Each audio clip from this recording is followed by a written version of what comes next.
Welcome to Nisha classes at UK. Question start करते हैं reasoning और मैथ्स के। तो क्वेश्चन क्या दिया गया है, वर्तमान में ए की आई और बी की आई का अनुपात 1:3 है। तो हमने क्या मान लिया, जैसे मैंने आपको पहले भी क्वेश्चन करवाए हैं, ए की आयु x और बी की 3x हो जाएगी। ठीक है, 8 वर्ष बाद उनकी आयु का अनुपात, यानी 8 वर्ष बाद ए की आयु x+8 और बी की आयु 3x+8, इनका अनुपात यानी इनको डिवाइड करना है, कितना होगा 1/2 हो जाएगा। अब आगे क्रॉस मल्टीप्लाई से इसको सॉल्व करते हैं। 2x+16 = 3x+8 हो जाएगा ये।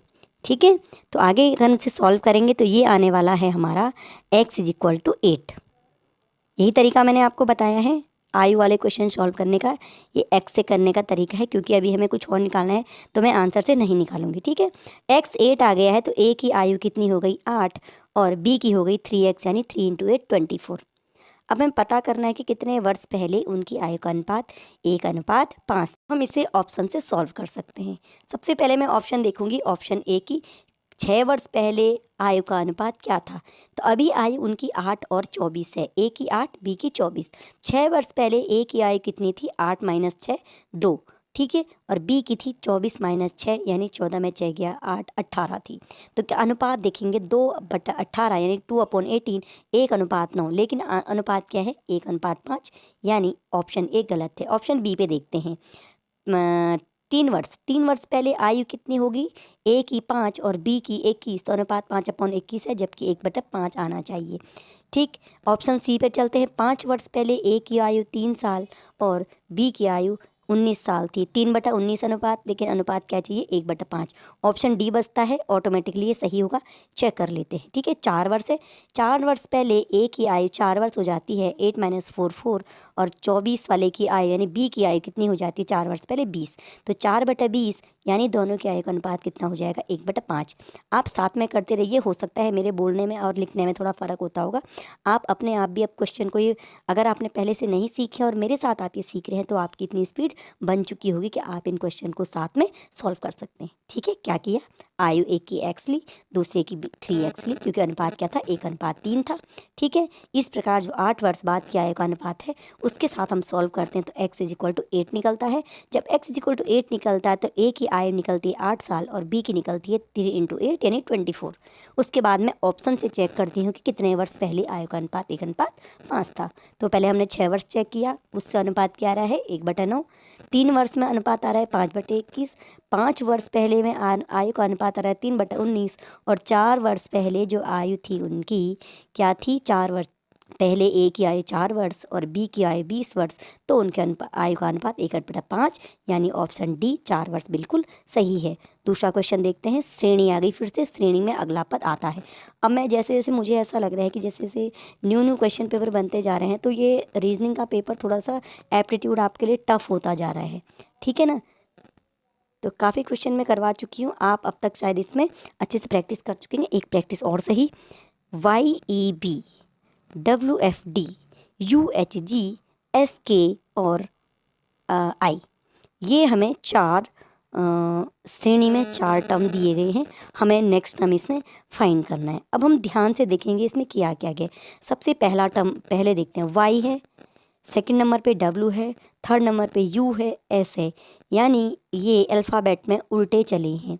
आप इधर से देखेंगे राइट साइड से, S के बाद एक गैप T के बाद एक गैप V, फिर W, और W के बाद एक गैप X, और फिर Y। यानी हम जब Y से S की तरफ चल रहे हैं, जो सारे टर्म के फर्स्ट अल्फ़ाबेट है, तो क्या हो रहा है, उल्टे चलने में एक एक अल्फ़ाबेट माइनस हो रहा है। ठीक है ना, यानी Y से W जाते हैं, X का गैप एक अल्फ़ाबेट, W से U जाएंगे, V एक अल्फ़ाबेट का गैप, और U से S चलते हैं तो कितना अल्फ़ाबेट का गैप आता है, T का, यानी एक अल्फ़ाबेट का हमारा गैप आ रहा है। ये तो हमने देख लिया। अब बीच वाले पार्ट में देखते हैं, EFHK, ABCD, E के बाद तुरंत F के बाद G एक गैप, फिर H के बाद I J और फिर K, यानी 2 का गैप। पहले 0 गैप है, F के बाद H यानी 1 का गैप, H के बाद K I J यानी 2 का गैप। इसका मतलब हमें क्या करना है, सबसे पहला हम क्या लिखेंगे, जब हम बैक चल रहे हैं ना, तो S के बाद एक गैप, P Q क्यू के बाद आर तब एस आता तो सबसे पहले हमारा क्यू वाला टर्म आएगा, यानी सी वाला हमने एलिमिनेट कर दिया है। ठीक है, तो 3 जो ऑप्शन है ए बी सी, उसमें सबसे पहला टर्म क्यू आया है। अब हम बीच के टर्म देख रहे हैं कि ई से एफ जाने में 0 अल्फ़ाबेट का गैप है, एफ से जब एच जाते हैं तो जी 1 अल्फ़ाबेट का गैप है, और एच से जब हम के जा रहे हैं आई और जे यानी 2 अल्फ़ाबेट का गैप है। तो 0 1 2 3, इसका मतलब आगे 3 अल्फ़ाबेट का गैप होने वाला के बाद। तो के बाद 3 अल्फ़ाबेट का गैप करेंगे, एल एम एन, उसके यानी एल एम एन के गैप के बाद क्या आएगा, ओ। तो अब हमारा जो पद बनेगा, जो टर्म बनेगा, उसमें क्यू के बाद क्या आने वाला है, ओ आने वाला है, और क्यू के बाद ओ सिर्फ बी ऑप्शन में है। ठीक है, अब हम लास्ट का चेक करते हैं। बी सबसे फर्स्ट वाले टर्म में क्या है, बी, बी के बाद एक gap D, B C D, फिर 2 का गैप E F G, last term देख रहे हैं हम। ठीक है ना, देख लीजिए, बी के बाद डी यानी सी 1 का गैप, डी के बाद ई एफ जी 2 का गैप, जी के बाद एच आई जे एच 1 का गैप, जी के बाद आई यानी एच 1 का गैप है। ठीक है ना, जी एच आई यानी 1 का गैप, फिर 2 का गैप, फिर 1 का गैप, इसका मतलब आगे हमें फिर 2 का गैप लेके चलना है, और आई के बाद 2 के गैप में क्या आएगा, आई जे के एल, जे के 2 गैप और लास्ट में आएगा एल, यानी क्यू ओ एल जो बी ऑप्शन है वो बिल्कुल सही है। सीक्वेंस सीरीज़ में आप कभी भी रट के नहीं जाएंगे, बिल्कुल रटा हुआ आप नहीं करेंगे, आप इनकी प्रैक्टिस करेंगे तभी आप, और मैंने आपको कम से कम बहुत 5-6 पेपर करवा दिए और इसमें सीरीज़ का मैंने बताया अल्फ़ाबेट का। तो क्या कर रहे हैं, देखिए गैप बन रहा है कहीं पे 1 का 2, देखिए आप इसमें देख रहे होंगे सबसे पहले टर्म में क्या हो रहा है, -1 करके चल रहे हैं। ठीक है ना, बीच बीच में 1 का गैप, फिर बीच वाले टर्म में 0 का गैप, फिर 1 का गैप, फिर 2 का गैप और 3 का गैप चला है, और लास्ट वाले टर्म में क्या हो रहा है, पहले 1 का गैप है, फिर 2 का गैप है, फिर 1 का गैप है, इसका मतलब आगे 2 का गैप है, और इस तरह से ये सीरीज आगे चल रही है। थोड़ा सा आप ध्यान से इन क्वेश्चन को पॉज करके, और जब हम करते हैं तो रिक्वेस्ट है आपसे, रीजनिंग एंड मैथ्स के पोर्शन में आप सिर्फ सुनेंगे नहीं, आप पेन और कॉपी लेके ज़रूर बैठेंगे, तभी आप इसको कर पाएंगे। ठीक है, देखते हैं। यदि एक निश्चित कोड भाषा में 253 का अर्थ है बुक्स आर ओल्ड, 546 का अर्थ है मैन इज़ ओल्ड, और 378 का अर्थ है बाय गुड बुक्स, इस प्रकार के क्वेश्चन बार बार एग्जाम में पूछे जाते हैं और मैंने आपको करवाया भी है। ठीक है, तो सबसे पहले हम क्या देख रहे हैं, फर्स्ट और सेकंड में ओल्ड क्या है, कॉमन है। अगर ओल्ड वर्ड कॉमन है तो नंबर कौन सा कॉमन है, 253 और 546 में 5 नंबर कॉमन है, यानी 5 नंबर आपका ओल्ड को रिप्रेजेंट करता है। ध्यान से देखेंगे आप, पहले भी मैंने ऐसे क्वेश्चन करवाए हैं। अगर आपके पास थोड़ा अभी भी समय बचा है, 2 दिन और है, तो आप उस हमारी वीडियोज़ को देख सकते हैं। अब देखिए, जो बुक्स है पहले वाले में बुक्स आर ओल्ड है और लास्ट वाले में बाई गुड बुक्स, यानी फर्स्ट वाले में और थर्ड वाले में 2 वर्ड कॉमन है, बुक्स, और 253 378 में एक नंबर कॉमन है 3, यानी जो बुक्स है वो 3 को रिप्रेजेंट कर रहा है। तो अब समझ में आ गया कि 5 नंबर जो था वो ओल्ड को रिप्रेजेंट कर रहा है, और 3 जो नंबर है वो बुक्स को रिप्रेजेंट कर रहा है। अब हमें क्वेश्चन में पूछा गया है आर का कोट, तो पहले वाले ऑप्शन में हम देखते हैं 253 में 5 और 3 तो हमारे रिप्रेजेंट करते हैं ओल्ड और बुक्स को, तो 2 बचता है सिर्फ 2 नंबर, वो क्या करेगा, बुक्स आर ओल्ड में आर को रिप्रेजेंट करेगा। एक ही बच रहा है ना, 5 ने कर दिया ओल्ड, 3 ने कर दिया बुक्स, तो बुक्स आर ओल्ड में बुक और ओल्ड तो आपका 5 और 3 से रिप्रेजेंट हो गया, आर बचता है तो आर रिप्रेजेंट होगा आपका 2 से। सेम बिल्कुल ऐसी क्वेश्चन मैं आपको करवा चुकी हूँ, आप थोड़ा पॉज करके इसको दोबारा देख सकते हैं। अब एक क्वेश्चन और देखते हैं, यदि आपका मुँह उत्तर पूर्व की ओर है और 10 मीटर उसी दिशा में चलें, बाएं मुड़कर 7.5 मीटर चलें, तब आप हैं। तो सबसे पहले हम डायरेक्शंस बना लेते हैं, ईस्ट वेस्ट नॉर्थ साउथ, ऐसे क्वेश्चन में। ठीक है, अब ईस्ट इधर होता है, मालूम होगा आपको, ये आपका दोबारा बनाते हैं एक बार, ई ईस्ट किधर होता है आपके, अगर आप सामने बैठे होंगे देख रहे होंगे, ये इधर राइट साइड पे ईस्ट होता है, वेस्ट हमारे लेफ्ट में होता है, नॉर्थ ऊपर होता है, साउथ नीचे, पूरा पश्चिम उत्तर दक्षिण 4 दिशाएं हमने बना देनी। इसके बाद क्या बोला गया है, आपका मुँह उत्तर पूर्व की दिशा में, तो उत्तर पूर्व ये मैंने एरो से डिनोट कर दिया है और इस दिशा में मुझे चलना है 10 मीटर। 10 मीटर जब मैं चली तो अब मुझे बाएं मुड़ना है। तो जहाँ यहाँ पे खड़े होंगे तो हम क्या करेंगे, ये इधर देखिए, ये हमारा पूरब की तरफ राइट हैंड हो जाएगा और नॉर्थ दिशा की तरफ अगर हम चलते हैं तो मेरा लेफ्ट हैंड हो जाएगा। सीधे चलना है तो सीधे चल के अगर हम यहाँ पर पहुँचते हैं तो हम ये नॉर्थ वाली जो हमारी डायरेक्शन है हमें यहाँ पे निकलना है। अब हमें इसको जो 7.5 मीटर हम चले हैं, अब इसको मैं क्या करूँगी, आरंभिक स्थिति से जहाँ से मैंने चलकर स्टार्ट किया था वहाँ से मैं इसको ज्वाइन कर दूँगी। ये मत देखिएगा आपके बिल्कुल सीधी लाइन है। हाँ, जो मेरा एंड पॉइंट है जहाँ से मैं बाएं मुड़ी हूँ वहाँ पे और जहाँ ये हमारा लास्ट पॉइंट था यहाँ पर 90 डिग्री का एंगल बनेगा, क्योंकि वह बिल्कुल एक सीधी दिशा में गया है तो यहाँ पर 90 का एंगल बनेगा। और ये जो मैंने नई लाइन खींची है जो आरंभिक स्थिति थी हमारी नॉर्थ डायरेक्शन वाली, ये एग्जैक्ट नॉर्थ नहीं होगी। हाँ, ये आपका बिल्कुल नॉर्थ तो है लेकिन एग्जैक्ट नॉर्थ नहीं है। अब ये 7.5 मीटर की डिस्टेंस जहाँ तक कवर होगी वहाँ से हम क्या करेंगे, इनिशियल पॉइंट प्रारंभिक बिंदु जहाँ से मैं चली थी वहाँ से हम इसको जोड़ देंगे। अब ये समकोण बन गया है। अब आप देख रहे होंगे अगर ये समकोण है तो जो ये लाइन बनी है ना जिसको मैं डबल लाइन से शो कर रही हूँ, ये क्या इसका कर्ण बन जाता है। 10 मीटर इसका आधार बन जाता है। तो कर्ण का स्क्वायर क्या होता है, आधार का स्क्वायर प्लस लंब का स्क्वायर। ठीक है, आधार का स्क्वायर प्लस लंब का स्क्वायर, इसको हम अगर सॉल्व करते हैं तो ये बनता है 10 का स्क्वायर प्लस 7.5 का होल स्क्वायर, और ये बनता है आपका टोटल, आप सॉल्व करते रहिए हमारे साथ, मेरे सॉल्व करने से कुछ नहीं होगा, 156.25 बनता है। और 156.25 क्या है, कर्ण का स्क्वायर बनता है। तो जब मैं कर्ण निकालती हूँ इसका रूट करती हूँ तो 12.5 मेरा आंसर बनता है, जो सी ऑप्शन में मुझे दिख रहा है। डायरेक्शन उत्तर है, एग्जैक्ट उत्तर भी हो सकती है, लेकिन सी वाला ऑप्शन जो इसका है ना कि प्रारंभिक स्थिति से 12.5 मीटर उत्तर में आपको दिख रहा होगा, ये इसका आंसर बनता है। आप 156.25 का स्क्वायर रूट निकालेंगे वर्गमूल तो आपका 12.5 ही आता है। आप इसको रफ में निकाल सकते हैं। मैंने यहाँ पे सॉल्व नहीं किया क्योंकि अब परसों आपका एग्ज़ाम है, इतना टाइम हमारे पास नहीं है कि मैं चाहती हूँ कि आप ज़्यादा से ज़्यादा क्वेश्चन सॉल्व करें, मैं आपको सिर्फ तरीके बता सकती हूँ। ठीक है, इस क्वेश्चन को आप पॉज करके थोड़ा देख सकते हैं। जल्दी आगे भागते हैं। 17 दिसंबर 2002 को शनिवार था। 22 दिसंबर 2004 को कौन सा दिन था। आपने कैलेंडर पढ़े नहीं पढ़े मुझे नहीं मालूम, ठीक है, मैं आपको कैलेंडर के तरीके से नहीं बताऊंगी। अगर आपको कैलेंडर के तरीके से आता आप उससे कीजिए, कोई दिक्कत नहीं है। लेकिन अगर आज आप इस क्वेश्चन को सॉल्व कर रहे हैं तो मैं आपको एक इसका बिल्कुल क्विक मेथड बताती, थोड़ा सा टाइम कंज्यूमिंग होगा, लेकिन अगर आप देखना चाहते हैं तो आप देख सकते हैं।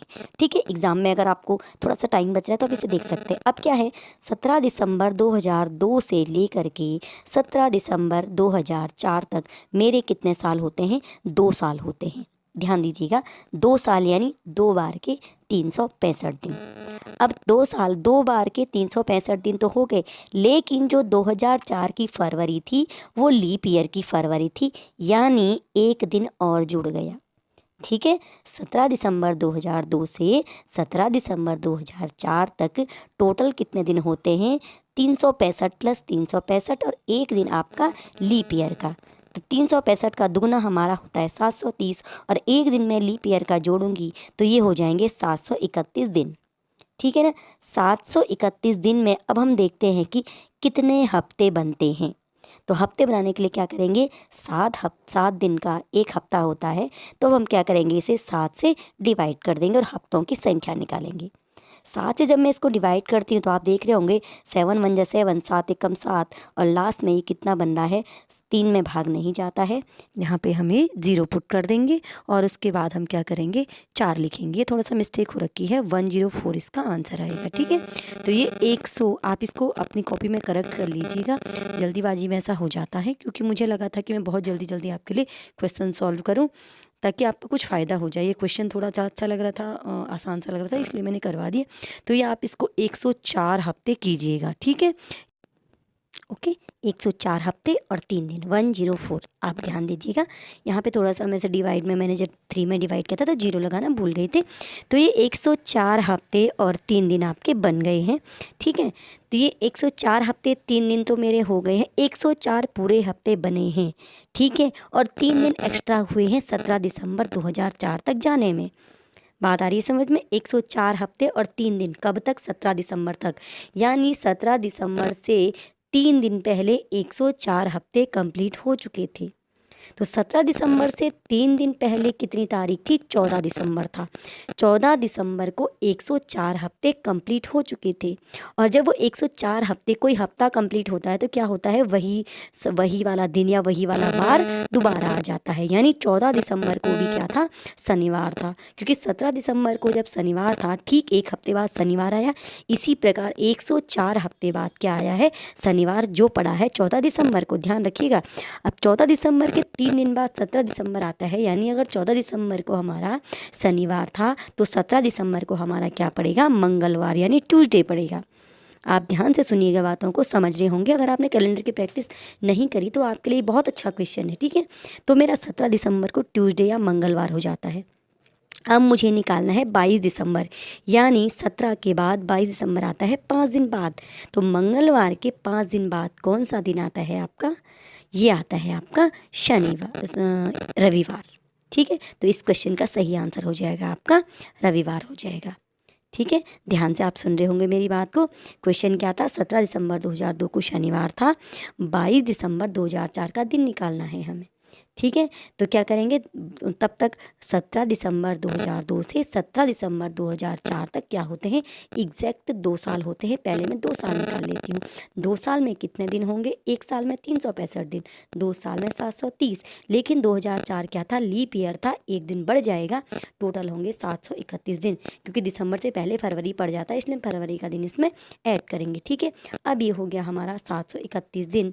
यानी अब इसको डिवाइड कर रहे हैं तो फिर से देखिए, यहाँ पे मैं 14 लेके चल रही थी, ये मिस्टेक हो रखा, आप इसको ज़रूर करेक्ट कर लीजिएगा। ये आपका क्या है? 10, 14 वीक नहीं है, बार बार ये 14 वीक लिखा गया है मेरे से। तो ये 104 हफ्ते हैं, हफ्ते कंप्लीट हुए हैं ना, 104 हफ्ते, ये 14 नहीं है, 104 हफ्ते कंप्लीट हुए और 3 दिन आया है। पहले भी मैं कर चुकी हूँ, 3 दिन हमारे बचते हैं इसमें, ठीक है, जब हम डिवाइड करते हैं लास्ट में। तो 3 दिन मेरे जब बच गए तो अब क्या है? 17 दिसंबर तक क्या आ रहा है?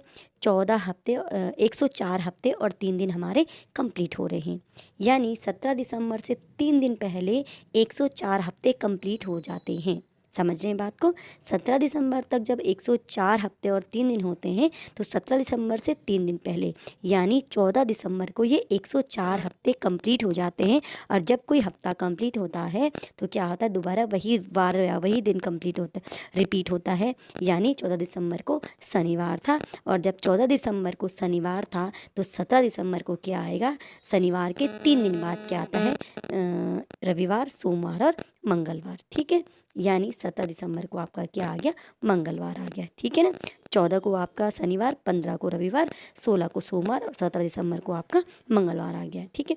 अब 17 दिसंबर को जब मंगलवार आया है तो मुझे निकालना है 22 दिसंबर को। तो 5 दिन बाद क्या आएगा? रविवार आएगा। 18 को बुधवार, 19 को बृहस्पतिवार, 20 को शुक्रवार, 21 को शनिवार और 22 दिसंबर को हमारा क्या आ जाता है? आपका रविवार आ जाता है। कैलेंडर में जो मेथड लगता है, जो फॉर्मूले लगते हैं, जो कुछ भी होता है, वो मैंने यहाँ पे कुछ भी अप्लाई नहीं किया है। मैंने बिल्कुल सिंपल तरीके से एक सिंपल बच्चे के लिए, जिसने आज तक कैलेंडर नहीं पढ़ा है, उसके लिए ये क्वेश्चन सॉल्व किया है और 2 बार सॉल्व किया है।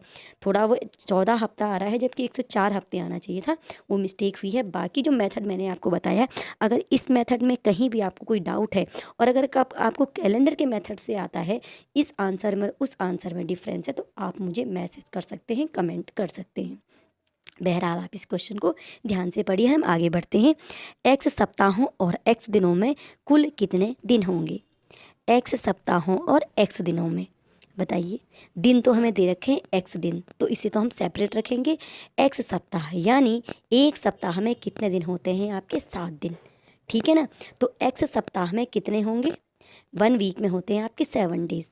तो एक्स वीक्स में यानी x सप्ताह में कितने होंगे आपके 7 इंटू एक्स, यही करेंगे ज़्यादा का निकालने के लिए, तो ये हो जाएगा 7x डेज हो जाएंगे।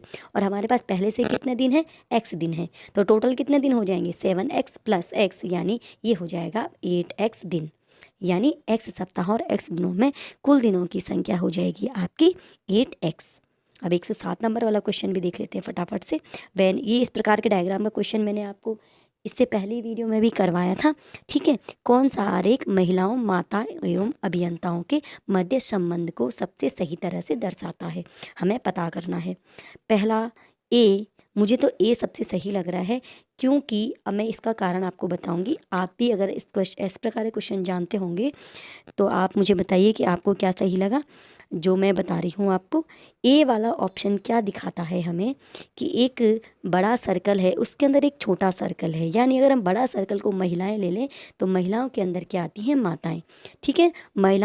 बहुत सारी महिलाओं के अंदर एक छोटा सर्कल माताओं का होता है, ठीक है ना, क्योंकि महिलाओं के अंदर ही माताएं समाहित होंगी। माताओं के अंदर तो महिलाएं नहीं होंगी ना, कि बहुत सारी माताएं हैं और तब उनके अंदर एक छोटा सा महिला का ग्रुप होगा। बहुत महिलाओं के अंदर ही माताओं का कुछ ग्रुप होगा, छोटा सर्कल दिखाता है। एक और सर्कल जो साइड पे बन रहा है, उसका जो सर्कल के बाहर वाला पार्ट है वो यह दिखाता है कि कुछ महिलाएं अभियंता नहीं हैं, और ये पॉसिबल है क्योंकि सारी महिलाएं अभियंता नहीं हो सकती हैं, और कुछ महिलाएं जो अभियंता हैं वो सर्कल के अंदर हैं, और सर्कल का एक पार्ट छोटे सर्कल से टच कर रहा है, यानी कुछ अभियंता माता हैं। तो ए ऑप्शन मुझे सही लगा। बी वाले को और सी वाले को हमने चेक करा तो नहीं लगा।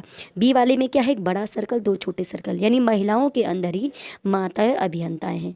तो माताएं तो पॉसिबल है लेकिन अभियंता पॉसिबल नहीं है। सी वाला भी मुझे सही नहीं लगा, क्योंकि महिलाएं अलग, माताएं अलग, अभियंता अलग। क्या महिलाओं का माताओं से कोई संबंध नहीं है? क्या महिलाएं अभियंता नहीं हो सकती हैं?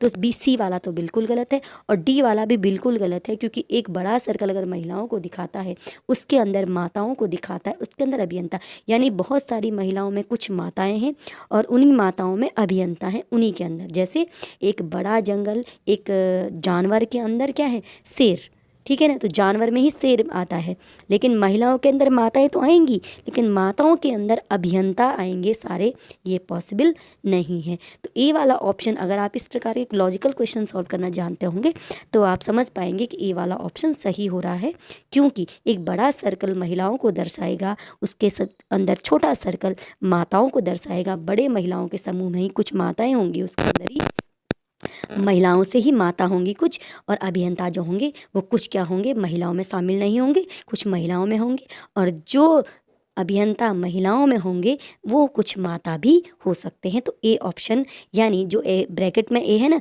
तो ये ऑप्शन भी ए ही है। ये वाला हमें क्या लग रहा है, बिल्कुल सही लग रहा है। बी सी डी के जो सही नहीं लगा मुझे, उसका लॉजिक मैंने आपको बता दिया। आप वीडियो को दोबारा सुनना चाहेंगे तो आप इसको पॉज कर सकते हैं, ठीक है। एक लास्ट क्वेश्चन है, बहुत सिंपल सा क्वेश्चन है। ताला, दरवाज़ा, चाबी, स्विच खोलना और कमरा, इसको हमें एक तार्किक क्रम में लिखना है। तार्किक मतलब पहले नंबर पे क्या आएगा। सबसे पहले क्या करेंगे हम, अगर मैं देखूं कि सबसे पहले मेरा 5 नंबर, अगर हम देखें ऑप्शन से देखते हैं, ठीक है। अगर मैं सबसे पहले ये देखूं कि ऑप्शन ए वाला देखूं, 4 3 1 2 5, तो क्या सबसे पहले हम स्विच खोलेंगे? ए ऑप्शन पॉसिबल नहीं है। बी देखते हैं, सबसे पहले 5, तो सबसे पहले क्या हम कमरा देखेंगे, उसके बाद क्या हम स्विच खोलेंगे, उसके बाद क्या हम चाबी लगाएंगे? ये भी पॉसिबल नहीं है, क्योंकि सबसे पहले तो चाबी लगाई जाएगी, जहाँ तक हमें देखने में आ रहा है। तो जो ये ऑप्शन मेरा सी है, जिसमें सबसे पहले 3 आया है, सबसे पहले हम क्या करेंगे, चाबी लगाएंगे, फिर ऑप्शन 1 जिन्हें ताला खोलेंगे, फिर 2 फिर दरवाज़ा खोलेंगे, फिर 5 फिर कमरा खुलेगा, और फिर 4 यानी फिर क्या होगा, आपका स्विच खुलेगा। तो मेरी नज़र में तो ऑप्शन सी बिल्कुल सही है। अगर आपके पास लॉजिक है कि ए, बी और डी में कोई ऑप्शन सही है तो आप हमें कमेंट में बता सकते हैं, ठीक है ना। और डी वाला ऑप्शन आप देख रहे होंगे कि पहले क्या है, स्विच खोला है, फिर हमने कमरा खोला है, फिर दरवाज़ा खोला है, फिर चाबी लगाई है, फिर ताला खोला है, तो ये भी पॉसिबल नहीं है। तो बहुत सिंपल सा लॉजिक है, आप इसको गलत नहीं करेंगे एग्ज़ाम में इस तरह के क्वेश्चन को। ये आपसे मेरी रिक्वेस्ट भी है और आपसे एक्सपेक्टेशन भी है। तो इस क्वेश्चन को भी ध्यान से देखिएगा और क्वेश्चन की प्रैक्टिस जारी रखिएगा। नेक्स्ट वीडियो में फिर मिलते हैं।